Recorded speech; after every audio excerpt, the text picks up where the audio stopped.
What's up? What's up? It's your homeboy DJ Black, DJ Black's podcast. And like I always say, the legends need to say their own story.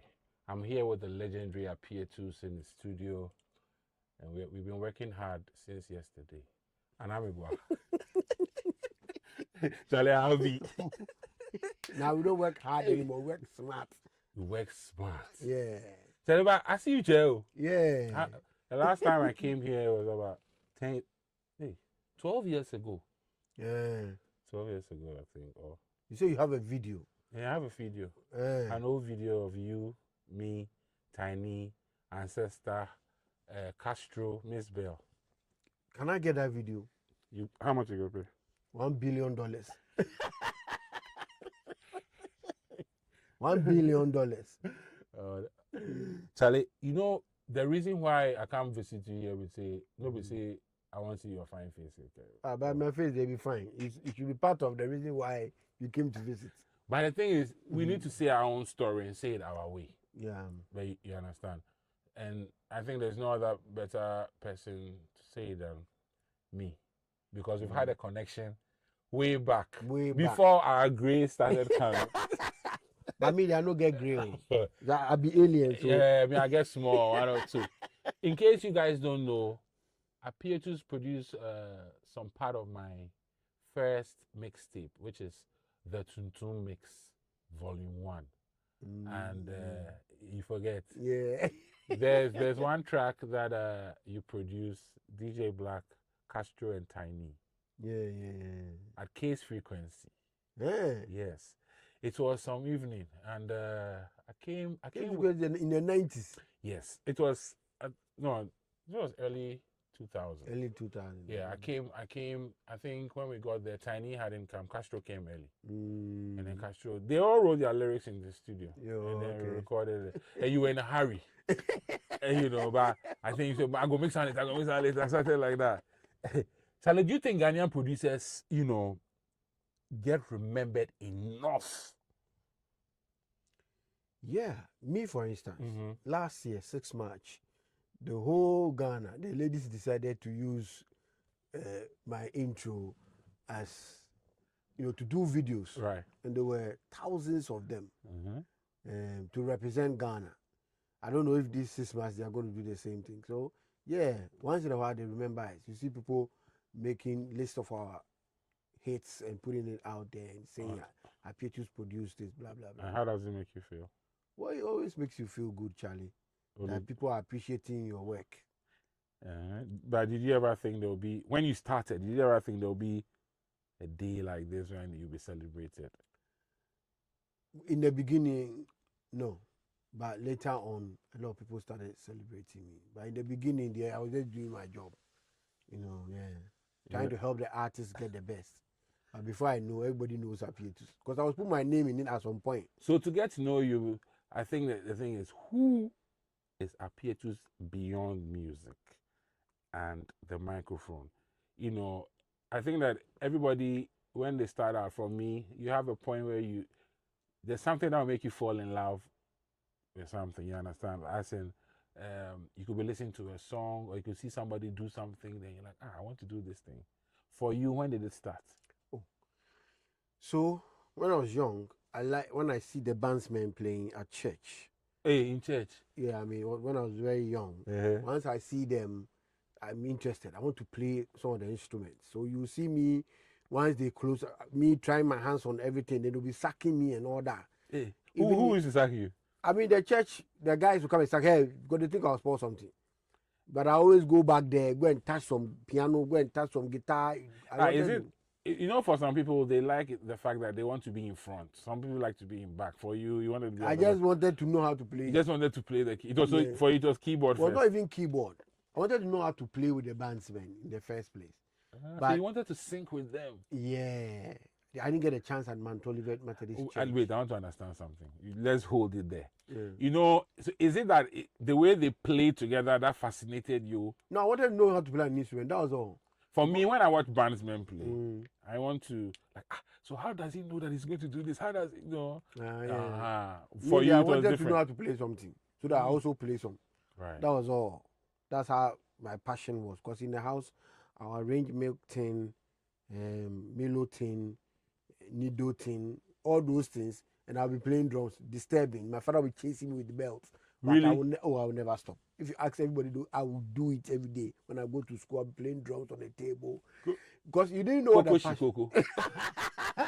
There was a time when the teacher came and the names of talkatives. Right. He didn't see my name. Was like, did Appia come to school today? They said I'm not. Why you were always talking? I was always making noise maker. I will be playing drums. List of talkatives. So, number 1. Noise makers. I'm number 1.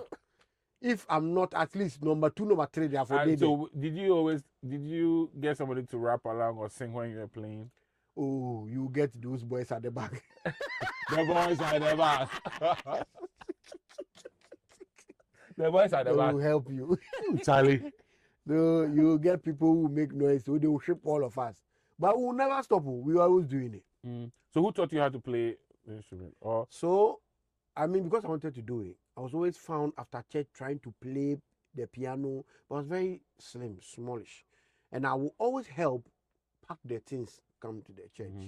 You know, it was on a truck, or it was a 4-square gospel church in a school classroom. right. You know, that's how I started. So, one of the guys who started teaching me, his name is Dennis Bote. He's a doctor now.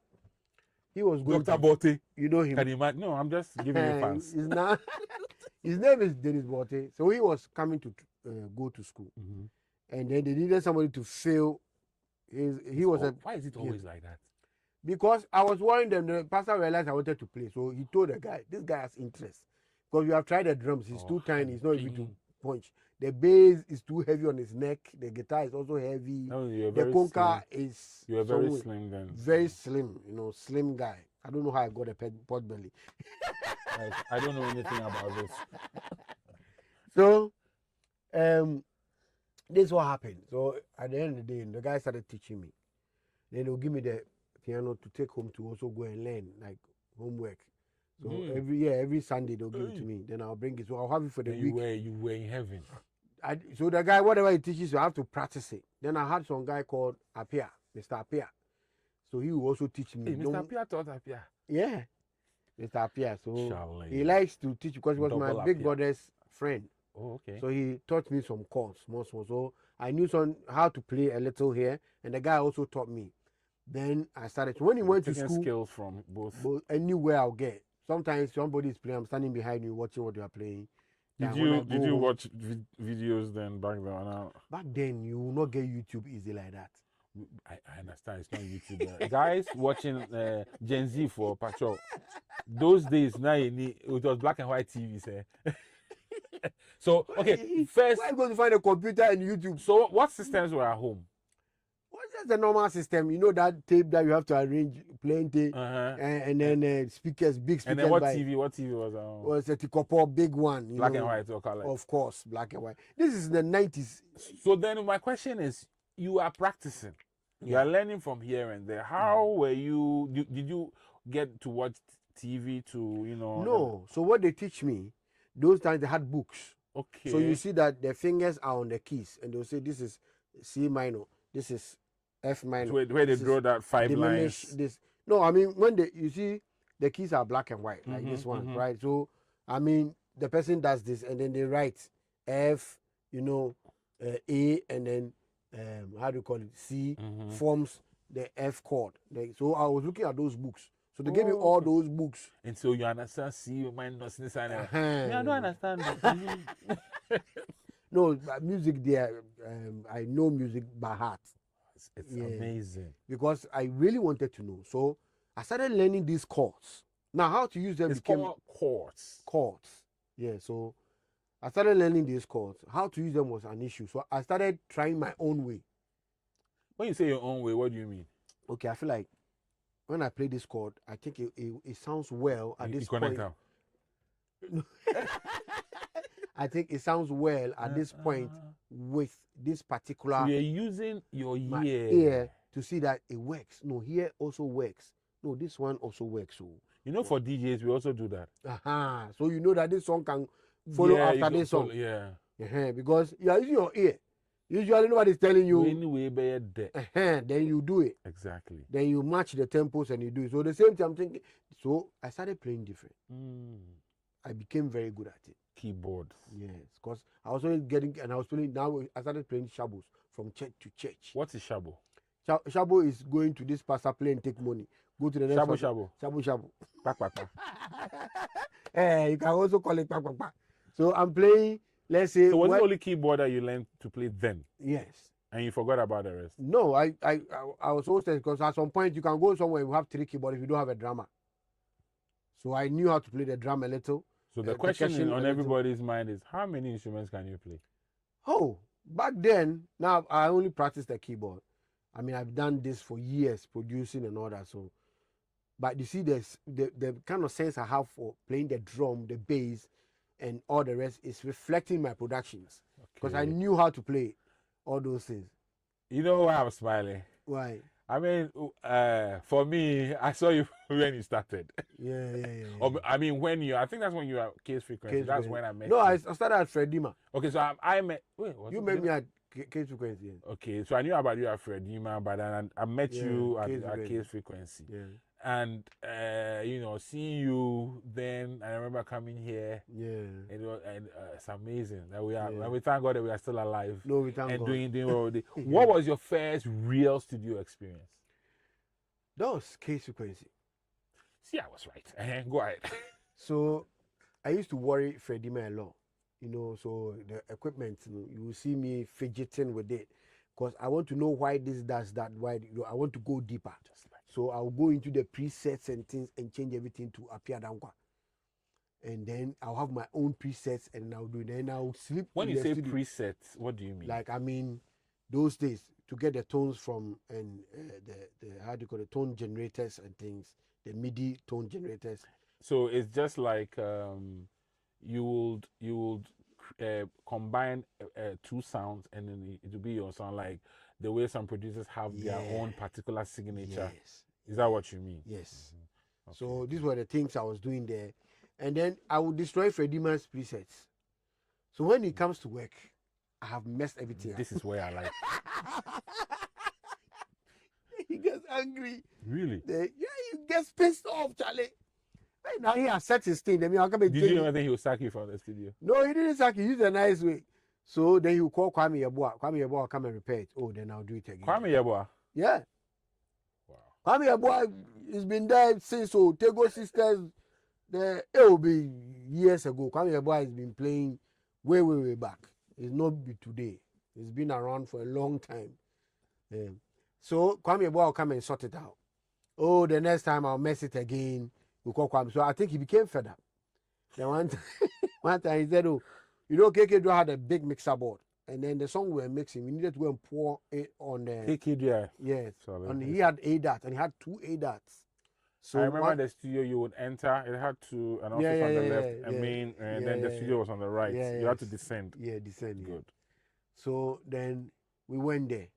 When you say ADAT, for a layman watching this, a multi-track recorder. But then we didn't have computers. It was a lot of machines, all arranged. No, it was a multi-track. So like you see, we had a cassette recorder. Right. That recorded stereo, which was left and right. Mm-hmm. ADAT could record 4 or it could record 8. Okay. At some point, they even brought 16. So on one channel, what will be on that one channel? It's a mono track. Just you can record your kick and your snare, and then maybe your. So on one track, you have a kick. Yeah. This one snare, and this one hi-hat. Hi-hat. So then you have to punch in or what? No, this is what you have already played as MIDI. Okay. So I'm recording through the mixer board onto the ADAT so that you have it, because you couldn't record audio. So that means I just want to understand it. So it means that it's already played, and when you bring in it, now you are at the point where you are coming to mix. So you need to record the audio onto. And back then, way back years ago, they suffer. Way back they were using reels. Whoa! You know the reel tape. Yes. Those had 4-track, 8-track, 16-track. So the things have been played on it already. Now it's your turn. It's your turn to bring it in here. Yeah. Take out the snare here, bring the vocal here, and do that. So when you pour it on you get the audio onto the ADAT. Then now you will bring it back onto the mixer board. and get it out as You stereo. are going to get angry with my next question. So does it mean that anytime the DJs will call, I want instrumental version, a cappella, then It won't be easy. we are, on behalf of all the DJs, we are sorry. we didn't know. So when you are recording, you do all that. Okay. So once you record the main song, after you have finished the mix, then now you would, how do you call it? Do the instrumental and do the a cappella. Mm-hmm. Because you don't want that wahala. Hey, Charlie, and Raimo, a cappella. You don't want that wahala. What's up, y'all? It's DJ Black Woman Appietus. We did here with the vibe. So when did you realize? When did you transition from passion learning from this guy here? You know, you spoken about your first studio experience. When did you turn passion into professional music production? So it's still a passion. Right. So what it is I just kept doing it. So and they back were still then, sucking in the studio and talking, complaining. Why did you change this? Why did you even change my this? first time at Fredima, I say first time at K-Sequence, when Fredima took me there, we went to do the mixing. Like I said, with these processes, you have to sync it with the DAW, the digital audio workstation, which was the DAW. computer, and then do it. Had a synchronizer that will sync the ADAT and the computer so that they can go in tandem, you know. And once you do that, you're able to record, and now it goes onto a DAT. That was a stereo this thing. That would be like your master CD or something. Then that DAT, from there, we master the song before we give it to you on CD. It was a very long process. So we did everything, we finished. Fredima said, wait, KK will give you something so that you bring it to me. So I waited. KK was not coming. And you know Fafa Blagoji, I don't know. Yeah, I know Fafa. So Fafa Blagoji and KK were working that evening after us. So I waited and then they came. And when they came, they came to do their song. They were inside there and I was outside waiting. You know. Then KK can say, are you the new guy from Fredima? I said, yeah, I'm from Fredima's place. He said, where's your CV? I said, CV. We didn't talk about any CV. He said, I needed some small boy to help me here. And he said that he has the perfect guy for me. Fredima didn't tell me. Fredima wanted you to go. Oh, Charlie. See, you senior man beat you. So I said, is that what Fredima said? He said, so now you're coming to work here, blah, blah, blah. Do you know how to use that time? We have eLogic, which is now Logic Pro. Yes. So, and then Cubase. Those days, the software, then they no fine cry. No, Charlie, it was They're the beginning all stage. ash. Black and white. So, and he said, do you know how to use Cubase? I said, yeah, I know how to use Cubase. So he said, okay, then let's go. But save our song, because they were doing some song, and the song they were doing, I've never forgotten the song. And I had all the chords and drum progression and everything in my head, but these guys were just messing it up.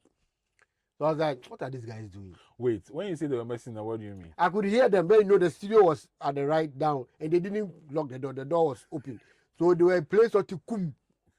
But you had already formed the song in your head. I'm done, and I'm saying, go home, papa. So that's what I was saying. Then they came that, and they had started playing this in like 2 weeks. 2 weeks ago, playing the whole beat, and they have not finished the drum. So when they went, they said, play something, but save our own and play your own. And that time we're using diskette. You remember diskette? When I came to play the one in my head. And then she made play the piano, the drums, the rolls, everything. And when I finished, they were not coming, so I slept. So then they came to call me, you are sleeping. So you are lazy, you want to come and work here. I'm quiet. They hadn't listened to it. No, they said, hey, did you play? We told you to play something. Please be dramatic with the story. You play something, you are sleeping. Lazy boy. Then I said, oh, I've played it. Then Fafa asked, but were you a bit scared? But these are big. You see KK and his beard. And you know Fafa has like a treble voice, and KK has a deeper voice. So, did you save our own? Then I'm quiet. because I'm not answering them. They want to beat me.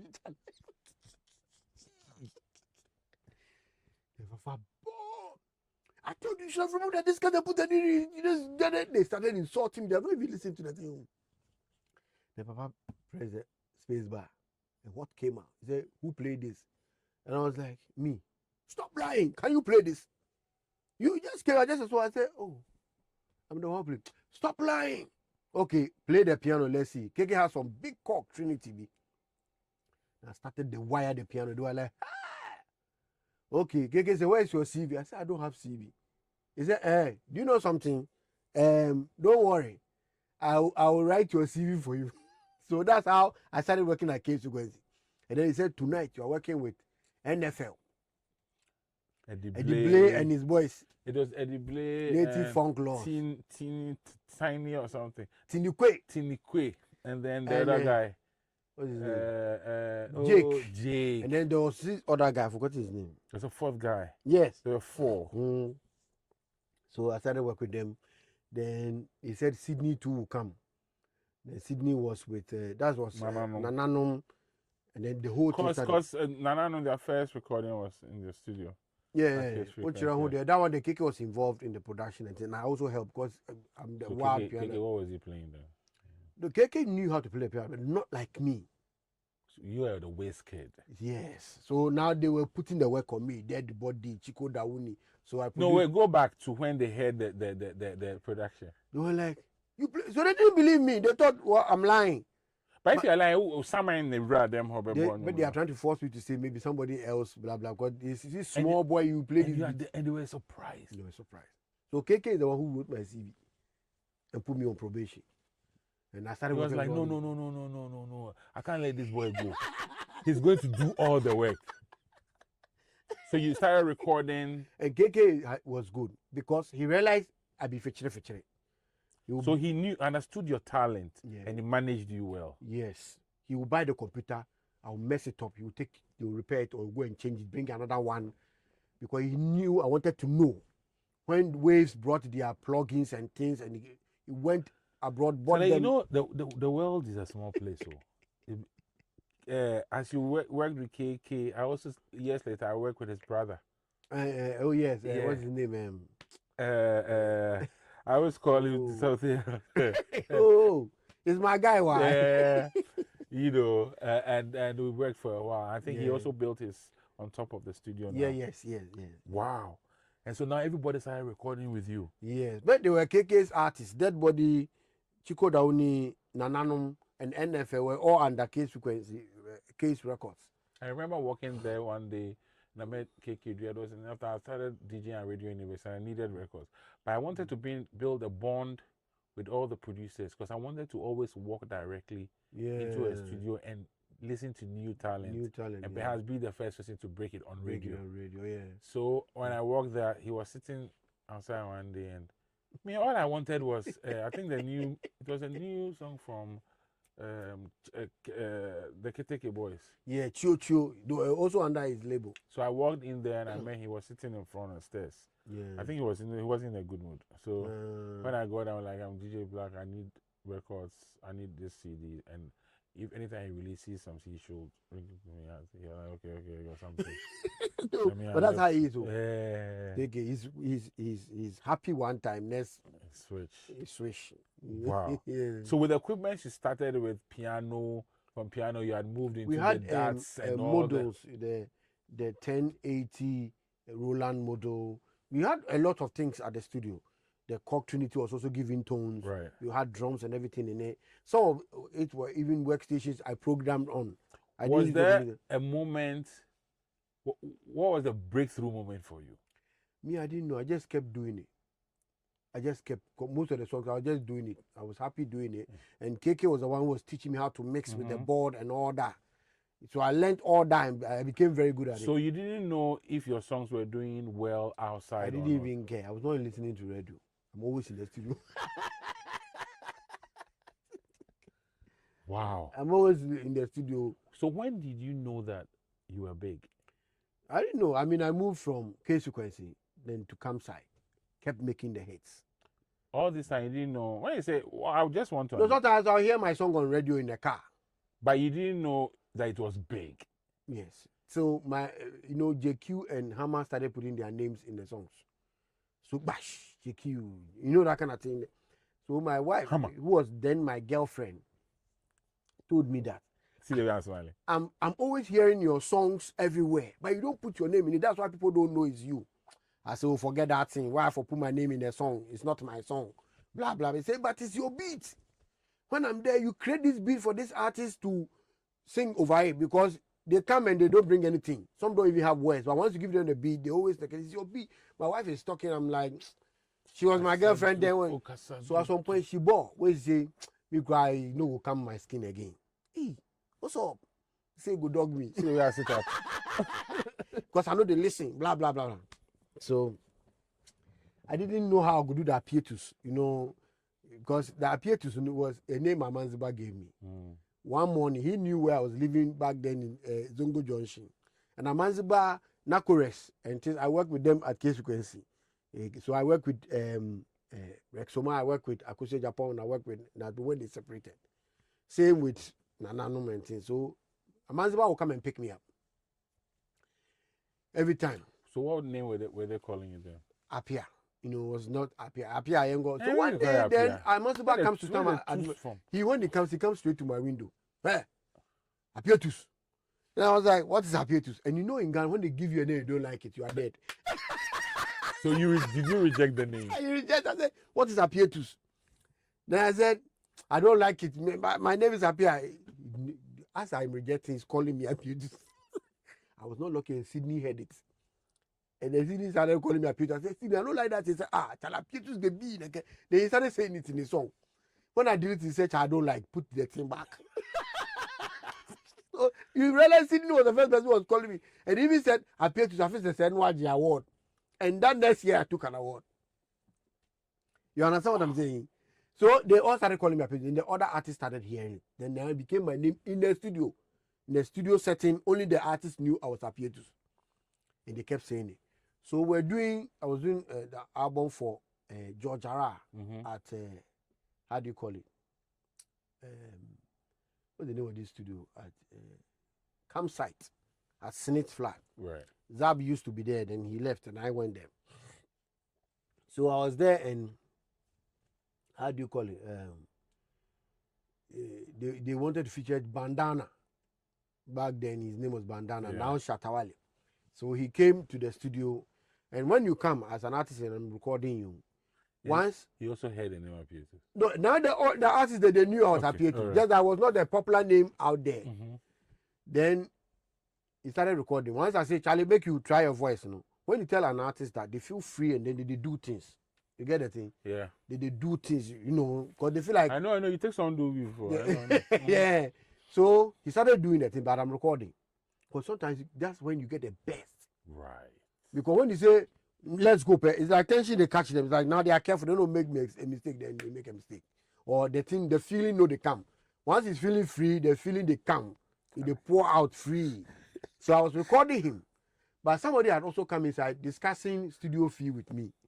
And as I hear money, I for talk. So I dug Shatawale for the inside. The beat has ended. And it was recording. And it was still recording. And he was... Appietus by the headphone I'm using. Because when I'm recording, you put off the main speaker. Yes. And so it doesn't, feed back into the thing. I've removed it and I'm talking to somebody. So the guy called me, I know mine until you open the doors. Oh, Appia, the beat and they'll make you start them again. So I'll mute what I've recorded. I told the guy, hold on, muted it and started the beat for him again. So I finished talking with the guy, then he went to book, because the money is important. So after the recording and everything, when I was coming to mix that song, then I saw a very long file. So I started playing it. I realized he was putting his things on it. Then I went to listen. I heard Appietus like 1 million. So I took... And it's stuck in your head. So I took one. I already had any mix. So I formed that, okay, right now my Appietus. That in the mix is from someone with, I think it was there. It was some white people with the way I just copied. So when I copied the inner mix, I took the Appietus. Then I started putting it in the songs. Because all that time, my girl, they fight me. A ball. He said, Me, the kind they talking. So if human boy, you better know you are deprived of a lot of things. So you for do something because not like you won't make her do To them. ginger you.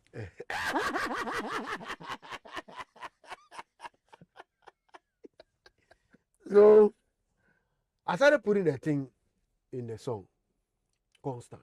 Me, I was just putting. Then the thing became a sensation. Appietus in the mix. Even still, I did not know. The story of Appietus in the mix. Start from him forgetting to go back in the studio to press stop. And Bandana, aka Shatawale, is screaming, Appietus, Appietus, Appietus. So how long was the file? Oh, it's very long. Like, if I So the whole song, you know, is supposed to end like Shatawale, you don't get patience. If I look at patience, like plus, 13 minutes like 30, before it come out. 30 minutes. But no, Shatta, don't be so idiot. Don't be giddy like that. Too. I don't know, but I think so the industry did something to him. That's why he has become very, very hard. Very good. Yes, they did something to him. You know, I like it's a lot of things there. So, but he was not like that. He's a cool guy. I mean, so that's how this whole thing started. And then before I know, people will come to the studio. So when I came here, I had people come here and say I should put Appietus in your song. They want to record in another studio. That's how? I'm not the one who played it. No, it doesn't matter. Just put up. I say, hey, what are you here talking for? Song I don't know anything about. How can I put my name in it?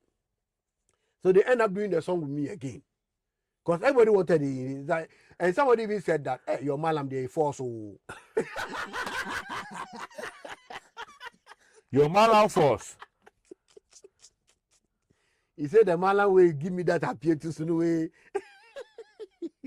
You know, so that's how I started. And then before I know, I'm everywhere. How would you describe your sound since you know how to play everything? Oh, well, that thing helped me, you know, to be able to do all the hits I did. You know, because if you understand how a drummer plays, that when he's coming to roll, the hi-hat will stop because his leg is now tapping the hi-hat and he's rolling on the toms to the low tom. I like what you're saying. Yeah. You know, when you're creating a beat, for we, let's say, I don't know anything about beats. Yeah. For you, what comes first? Is it the melody? It depends on the drum? song. So the Because things, you said earlier that you heard K, and Fafa yes, recording, and you had already done everything in your head. yes. That's what I'm asking. So when you are creating Okay, a so beat, you see, when they were singing the song, I told you that when I was learning the chords, I'm always looking, and now when I play the chords, I could tell that this here C minor or other 6 and this will work. The relative of this chord, which is the minor, no, will work with this when I come here. And if I drop a major of the third, it will be like this. You know that kind of, so I am pretending that.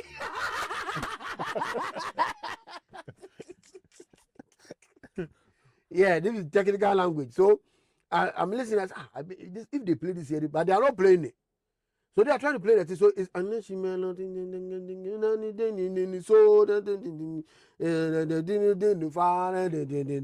then I'll come to the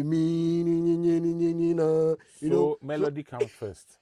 For that particular song, there's a song that they'll say, yes, you know, with 4x4. The drum is what came to mind first. You talk about that song. I have something to say about that song. You say it. So I'm listening to I realize that, you know, I said, no, this will be the drum I for start. Then I know the kick for good and the kick for not be hard, it will be a bit soft, it will be this because of the voices of Prince and the way this guy will come inside, blah, blah, blah. And they, oh no, you know. So I'm looking at the texture of their voices and the kind of instruments I have to use so, they can complement each other. The drums that come first for you. Yes. So for you, in making music, it depends on the track. Yes. When did you decide what would depend on the track? No, once you start singing, then you know. Or if the artist comes. So then you've answered my question. Yeah. Sometimes you would create the beat and the artist will fall into it. Okay, so there's this situation where I'm expecting that Lumba to come and work. So I gave him around 2 o'clock. Why are we talking about the time? I gave him 2 o'clock. He said he'll be there. 3 o'clock, he's not here. So I started making beats. Because usually if I'm there, I'm not doing anything. You're bored. I'm making the beats. So I'm making the beats. He enters. He's listening to the beat. He's like, hey, Charlie, whose banga is this?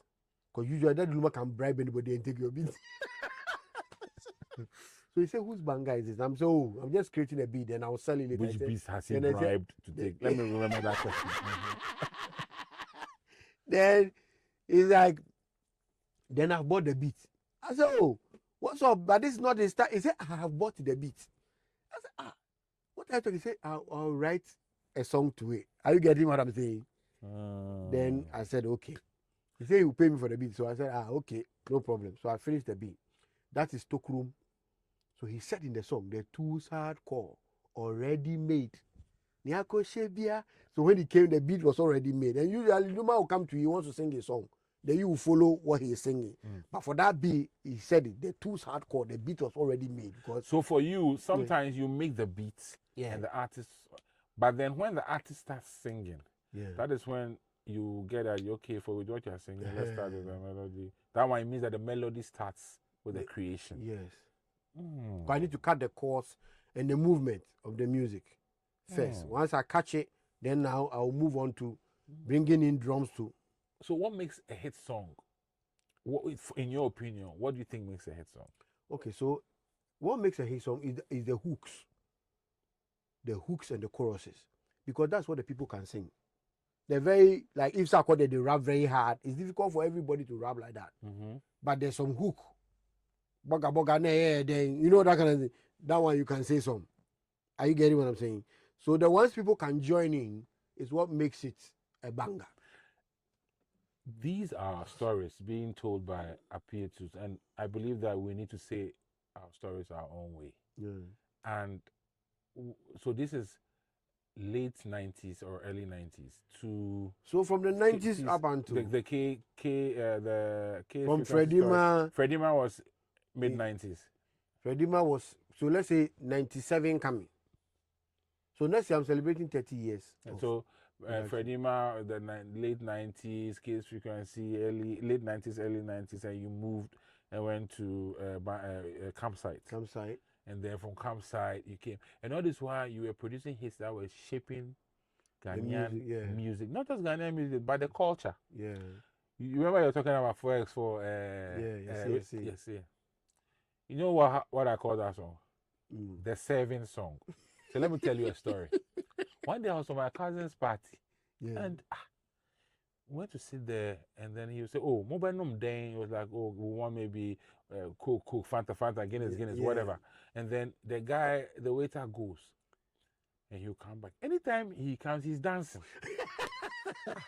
Then this time he goes, he wasn't coming down. Then the DJ dropped 4X4. You know the way it starts. It starts with a kick, right? Yeah. Then you roll. No, it's the Yeah. Then you roll it. Yeah. Then when you roll it, he will do his leg some way. Then he was holding the drink. I'm like, hurry up! He's dancing. Then he would dance. Come and serve the drinks. Be. I'm like, so anytime I go with my boy Ziggy, we were like, hey, the serving song. So anytime we drop that song, we want to serve. So I call it Appietus serving song.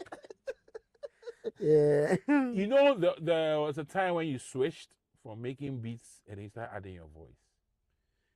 Okay, so anytime I'm making beats, the artists, they know this. So that Luma even told me, you waste too much melodies. He had a very, they had this small cassette recorder. He had some. He will record you right now. Because Really? I waste melodies. Wow. When it comes to melodies, Charlie, plenty. Most of the songs, the melodies came from me. You understand? Because I'll be doing it to, vamp myself up and do the beat. Well, if there's nobody, that's what I do to do the beat. I create my own melody and then I make the beats. So I'm doing that. And some of the artists love what I'm doing. I do because I can't do it in a proper language, write a song. So I just do it in my gibberish language. And in the beat, When you say gibberish, I know they talk anything. So that's how I started. And the artists liked it. Which artist liked it first? No, okay, I think say 5-5. All because they didn't go want to put a crowd camera on that song. The Mujeba was supposed to come and sing. Right. Yeah, but very difficult. So We are talking about music production. yeah. Now it's about voicing and Yeah. Myself, I was going to be a musician, but I realized money day here, so I don't go. so the choir no join again. I wanted to do my own song. I will tell So your I did pastor. as well. Castro encouraged me that Charlie, the way my voice there, I for do song. And I did continue with Castro. Around that time, because he was the only person who was pushing that I should do. Castro was so talented. Yeah. So, yeah, you have talent. You are wasting. I'll write the song for you. Then you sing. Then we started it. And before I know, I can't find Castro again. You talk about in everything that you've been saying. You've been hammering on the voice. You talk about voice. You talk about harmony. You've spoken about being able to the melody, understanding where to put in a melody, where to drop the key, where to you said a lot, and I keep hearing all that. For you, how important is your voice texture and storytelling in audio recording? Well, every song cannot be a story. Not every song can be. Some can be a story. You are saying something that people want to follow. Some can just be for entertainment purposes. People want to get out of their misery and they will come and listen to your song. Some you can advise people. You can use music to convey a message. You understand what I'm saying? But music in itself is melody. That's why somebody can sit down and listen to jazz and there's no voice and they're happy. Can listen to some classic people play some violins and it's so. You see the way you're explaining that thing? Yes. If I'd asked you this question 20 years ago, would you have explained the same way? It's the same thing. Music doesn't change. No, I'm talking about your depth and knowledge now. Oh yes, I knew that way back. I wouldn't be able to do these things. I knew that the melody matters. It means that with just answering this question, it means that for everybody to get into something, they need to first study it. You didn't just start playing, even though you had an innate knowledge. You first then attached it with the books, because you spoke about a book where you show your hand. Muti. No, yeah, I mean, most of these people, they are fortunate. There are YouTube videos that can teach you basic stuff. You know what I'm saying? But I mean, to become a professional, You got it the hardcore way. Because those systems were not there. Now you have AI. Your own is fishy plus worrying. But you see, because now it's giving me in-depth knowledge. When I prompt AI to make a beat, it's crazy. Because I understand music to a certain level. Have you used AI to make a beat recently? Yes. I go to play some show you hard go cut. I want to make my heart cut. You understand what I'm saying? So when I prompt it, I'm able to prompt it, and what AI will create, you'll be, because most of the people are not able to use it for the kind of beats I play. But I'm able to prompt it for it to do it. It's the prompts. Yes, because you have to understand the chords, the this, the that what you are playing. When you put in it, AI will be able to understand and give you a better version of it. You understand what I'm saying? Because they are trying to add everything. It's quantum technology. So it's pushing that thing and giving it to you in seconds. But at the end of the day, it depends on what you input. It's how you use it. Yes. Full stop. You understand? You've mentioned a lot of artists that you worked with. I mean, the name Lumba can see that you are very close to him. Oh yeah, Lumba was my guy. And you mentioned Nanano, Castro. How have you seen Ghanaian music evolve? Because you've seen it evolve from Kunka Kunka, Koko Shikoko, from tabletop to AI, and the role that production has played in shaping our culture that we all love today. You've seen them grow from one another. How have you seen the music industry evolve? It's really evolved nicely. It's grown. The systems are not in place. That's the only problem. And that one is governance. Those kind of things, when they get to that level, one president can decide that, well, we don't need to reinvent the wheel. Why is South Africa doing it and Ghana cannot do it? So what is the system? It's very, very simple. You can even invite the South Africans and they will come and show you what they are doing. It's very simple. And it will take one president to say, I want to do this to help the music industry. I think it will take an interest. Interest in it, yes. And the systems will be in place in seconds. In seconds. Because it's already there. It's not something we are coming to create now. So all these copyright systems and publishing and that just need to be set up well. That's all. Which era of Ghanaian music do you think was the most transformative? Because there's an era all of a sudden everything switched. No, music keeps switching. It doesn't But stay. which It's era dynamic. was most transformative for Ghanaian music? Because if I remember, there was always a cry, you want to go international, and you know, for you, which era do you think was For myself, for my productions. from in your perspective? Yeah. I mean, my productions went far and beyond, you know. I remember I went to Ghana party in the park last year, and Dennis said, Charlie, go on stage and go and say hi. I was shy. Because Charlie, 60,000 people, I didn't want to go. Mm-hmm. And I mean, Appietus there, I'm the background guy. So the video is out there. I go there, I raise my hand, and oh my God. How did you feel? Hey, because I didn't know they would do that. What did they do? You should watch the video. So the crowd just went, yeah. I was like, you know, because I didn't know. We value you. No, but you see, sometimes you don't know that you have traveled abroad and all these people might know you. Recently, they put OYA, that's Odonium, in the Netflix movie, The Kitchen. You know, it's a Hollywood movie. How did you feel? Yeah, and now they are putting all my songs everywhere. I think Sylvester Stallone want to also use some production I did. You know what I'm saying? And these are multi-million-dollar movies. So right now, your account. The money no come yet.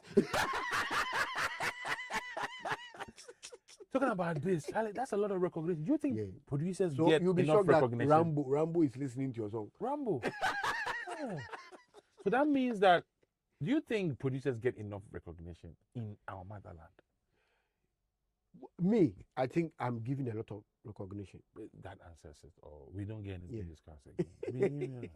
You are getting mentioned here and there. Yeah. You're getting Constantly. I mean, people are showing love. They appreciate what I've done for the nation, what I keep doing. So yeah.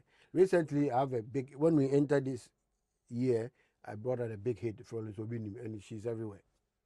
Awesome. Yes. The hits there, it's out. But which of them is your favorite?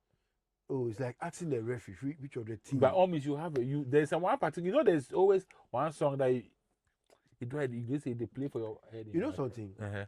You see the people they make fufu. Yeah. They do the soup. Hey, They will be. Mm-hmm. They now will cook the soup. They send to pass through their nose. Come and pound the fufu, everything. By the time they finish, the way they feel them. They might see I'm normal. So I understand what you mean.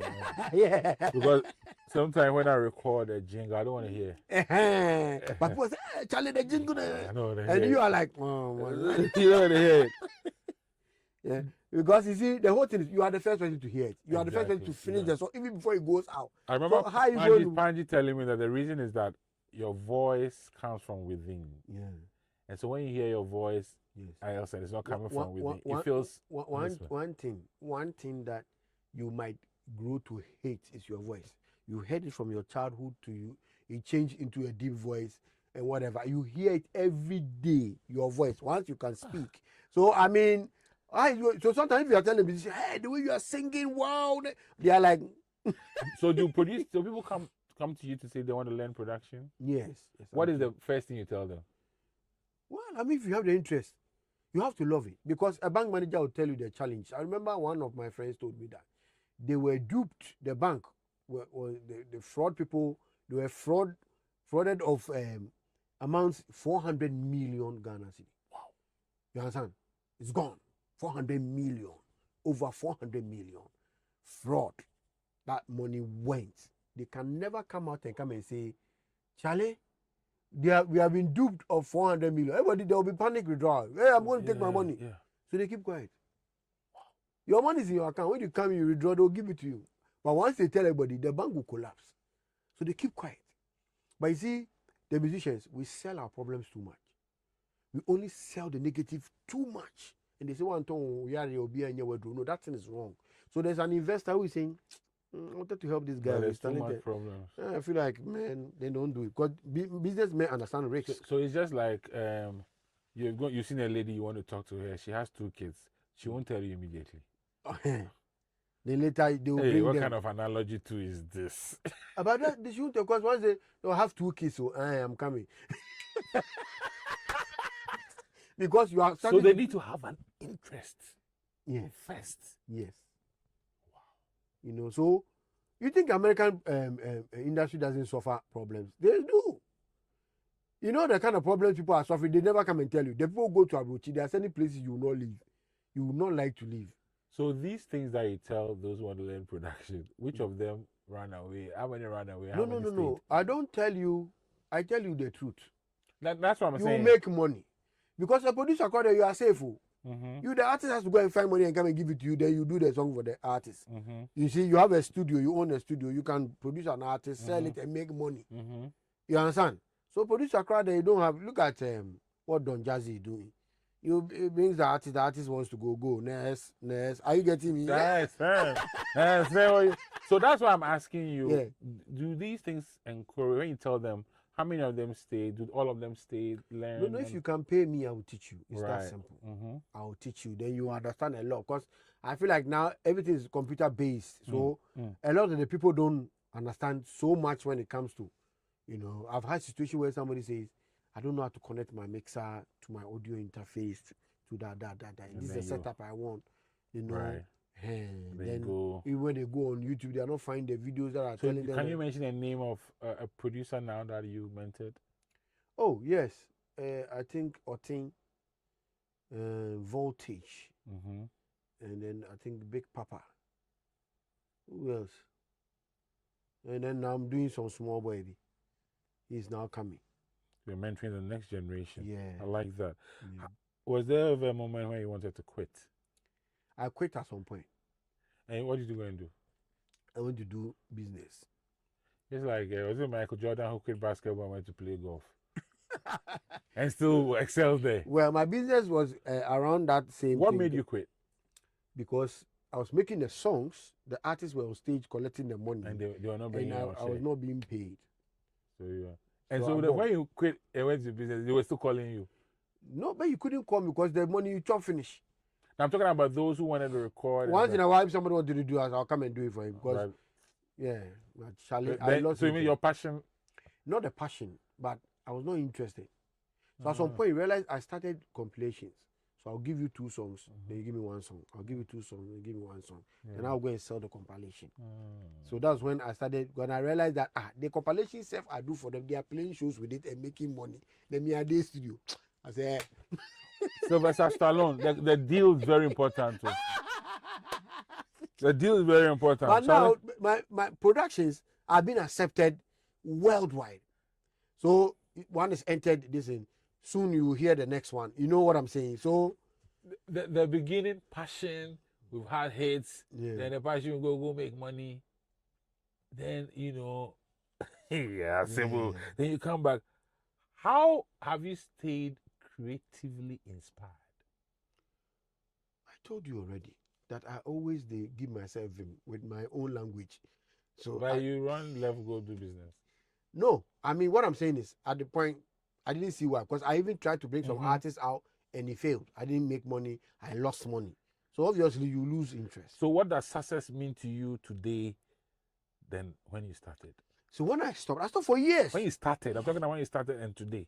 And today. What does success mean? Well, now when I look back, I realize I shouldn't have stopped, because God brought me to help. I look at the amount of artists I helped, you know, and the number of tracks. Like you have the 7 songs.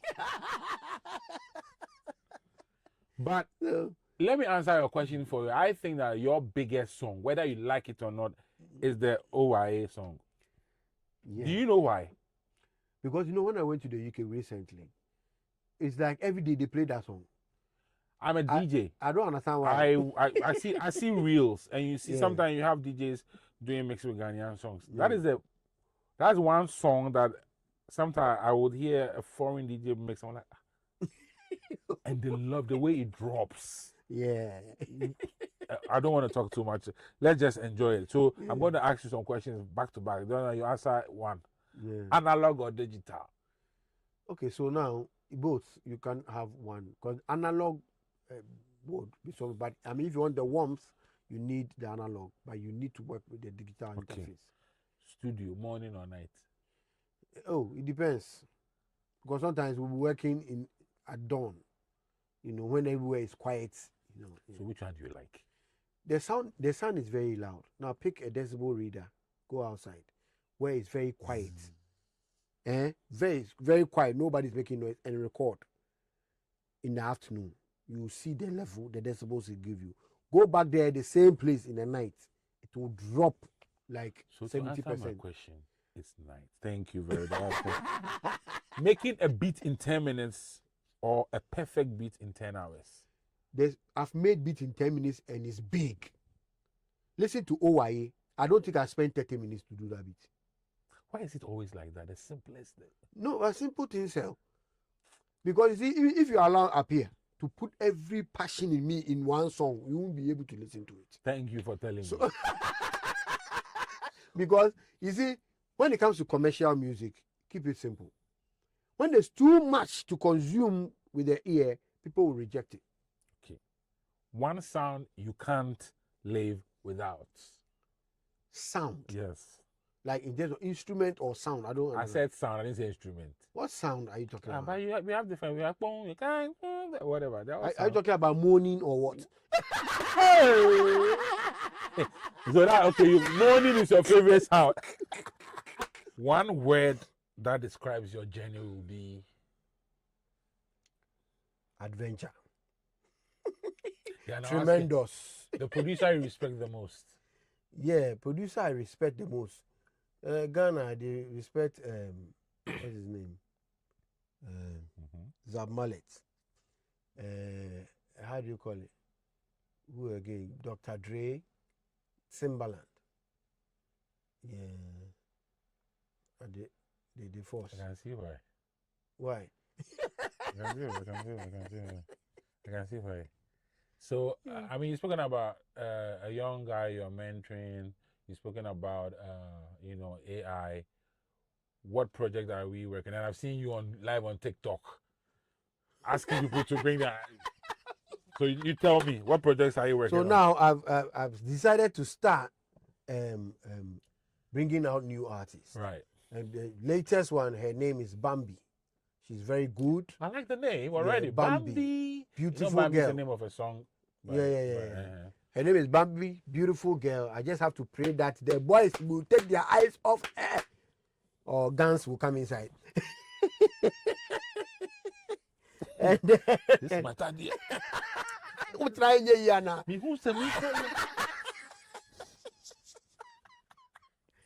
And she's very talented. So she's a good songwriter, songstress, and you can see she's ready for the industry. So she's going to be right under your So I have a new record label. Appietus record label. No, this one is Pecunia record label. Who gave you that name? Your wife? Pecunia, it means money in I say who gave. I didn't ask myself. what it meant. I found it. You see why you fail exams. So that's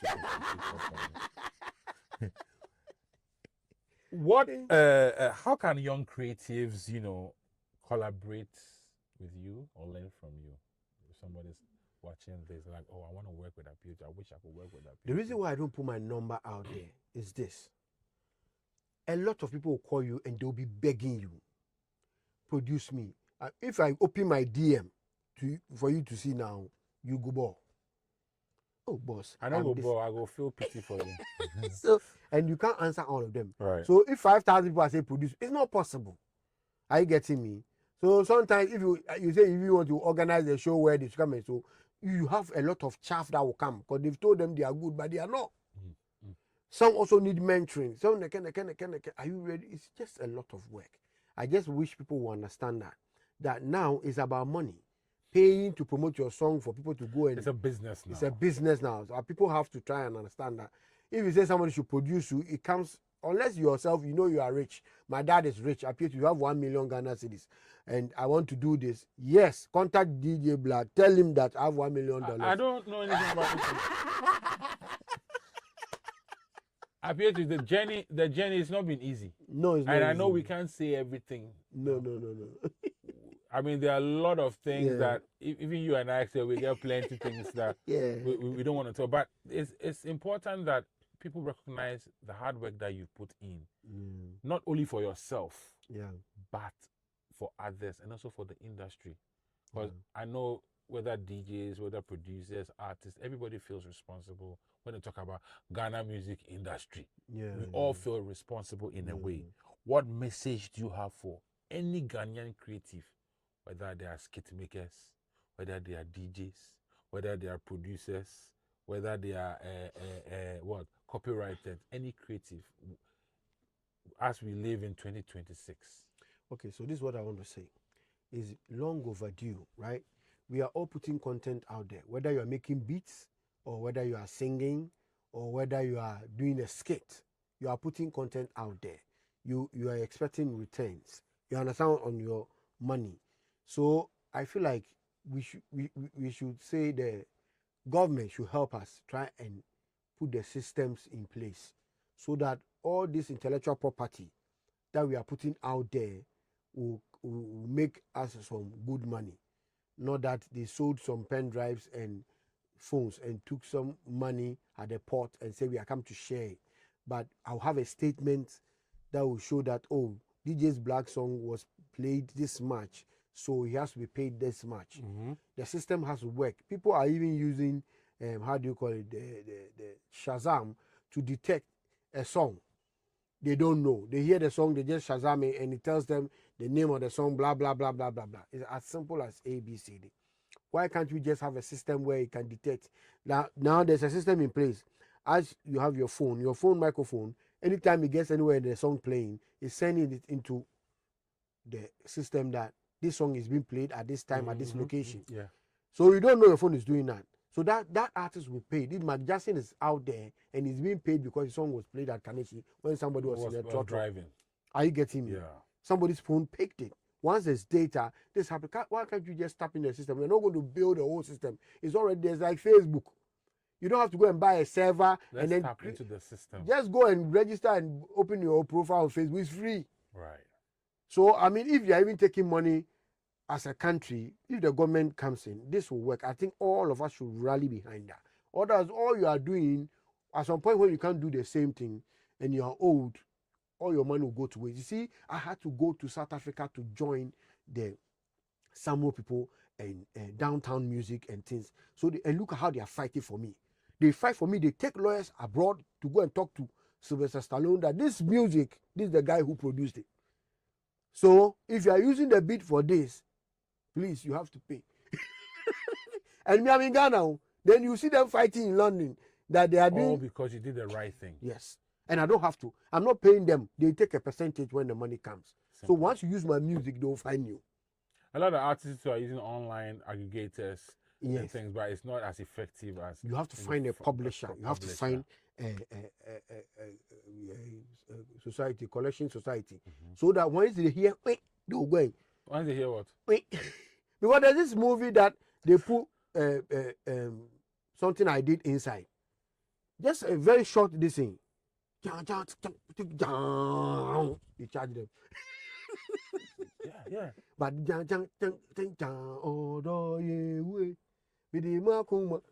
how they realize that that's what they use? I was shocked when they let the classical people play that thing. But they don't care. Once you use that melody, you pay. Yeah. Even if it's a string. Appietus, man. Are you getting Like I talk, this story, if you say we go follow. So for everybody watching out there, the most important thing as an artist is first you need to study the industry. And then you need to make sure that if you're an artist, a producer, make sure you are you've joined a publishing. So the problem is if you say you are using DistroKid, they are doing your publishing for you.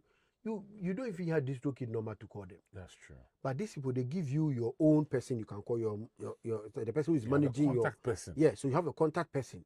I just call South Africa, please. I heard this song, then I send it to them. 3 seconds. I think Whiskey and some people use some of my beats. Me, I didn't know. You went to tackle them. Very, very important. Are you getting what I'm saying? But if I was joining this in society, like let's say in Ghana, they will not go and fight for me. Pay plane ticket and everything, let people go. When I have an issue, they fly the people to come and meet me and talk to me. They say this is not a phone issue. Are you getting me? They come and talk to me. Oh, Appia, no, this is what it means. And they had to teach me from ground up to understand that I have money out there. I shouldn't let it waste. So people would have used melodies I've created free. And I watch the movie and say, hey, the movie fine, oh, meanwhile my money there, that movie. I'm glad you say that because it shows things that you are worried about Ghanaian music for the future. It's so sure. And I want to even ask you, when your name is mentioned 50 years from now, what will people say? Will they say Appietus in the mix? Okay, so this is what it is. My name is being mentioned over 20 years of production. Right. So 50 years will be the same thing. People will mention my name. You see, Bob Marley did some recordings. He is not alive. But Charlie, Bob Marley is making money, still dead. Are you getting what I'm saying? He's making money, still dead. Not alive. He's not competing with somebody or playing shows or anything. But you cannot say 5 reggae artists of all time and leave him out.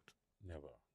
So you can never say 5 music producers of all time and leave Appietus if I'm not even alive. You can never mention 5 top producers in Ghana without mentioning the name of Appietus. Yeah. The sound may fade, but the impact remains. This has been DJ Black with the man Appietus, preserving culture, one conversation. My sound, you know, they fade.